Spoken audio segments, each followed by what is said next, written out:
سنت موقدہ اور غیر موقدہ کیا دونوں کے پڑھنے کا طریقہ کار ایک جیسا ہے؟ سنت موقدہ جب 4 رکعت آپ پڑھ رہے ہوتے ہیں، جیسے ظہر سے پہلے 4 رکعت سنت موقدہ اور عصر سے پہلے 4 رکعتیں غیر موقدہ۔ اب جو ظہر سے پہلے 4 رکعتیں ہم پڑھتے ہیں تو اس میں یہ کہ پہلی 2 رکعتیں تو جس طرح ساری نمازیں شروع کرتے ہیں اسی طرح ہی وہ نمازیں پڑھی جائیں گی۔ تشہد میں جب 2 رکعت کے بعد بیٹھیں گے تو عبدہ ورسولہ یہاں تک پڑھ کے آگے درود شریف نہیں پڑھنا، نہ ہی آگے کوئی دعا پڑھنی، بس عبدہ ورسولہ پڑھتے ہی واجب ہے کہ بلا تاخیر فوراً وہ کھڑا ہو جائے،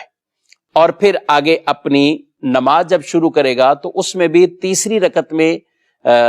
ثنا نہیں پڑھے گا، بلکہ ڈائریکٹ بسم اللہ پڑھ کے سورہ فاتحہ اور ساتھ کوئی سورت ملائے گا اور یوں اپنی نماز کو مکمل کرے گا۔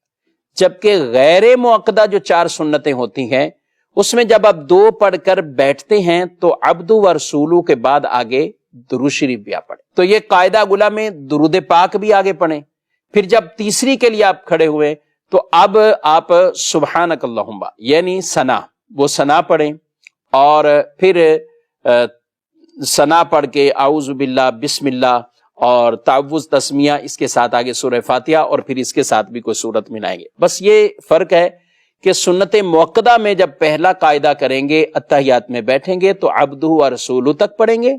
اور غیر موقدہ یعنی عصر سے پہلے پڑھی جانے والی 4 سنتیں اور عشاء سے پہلے پڑھی جانے والی 4 سنتیں، اسی طرح جو بھی 4 رکعت کے آپ نوافل ادا کر رہے ہیں تو اس میں اتحیات میں عبدہ ورسولہ کے بعد آپ درود پاک بھی پڑھیں، اور جب کھڑے ہوں تو پھر ثنا پڑھیں اور تعوذ تسمیہ، سورہ فاتحہ اور کوئی سورت ملائیں۔ تو پہلے قاعدے کا یہ فرق ہے، اور تیسری رکعت میں کھڑا ہونے کا، اس کے بعد یہ ثنا وغیرہ پڑھنے کا یہ فرق ہے۔ باقی عام جو نوافل ہیں تو 4 رکعت جب بھی آپ نوافل پڑھیں تو وہ ویسے ہی پڑھے جائیں گے جیسے سنتیں غیر موقدہ پڑھی جاتی ہیں، یعنی ان میں بھی آپ عبدہ ورسولہ کے بعد درود شریف بھی پڑھیں گے، اور تیسری میں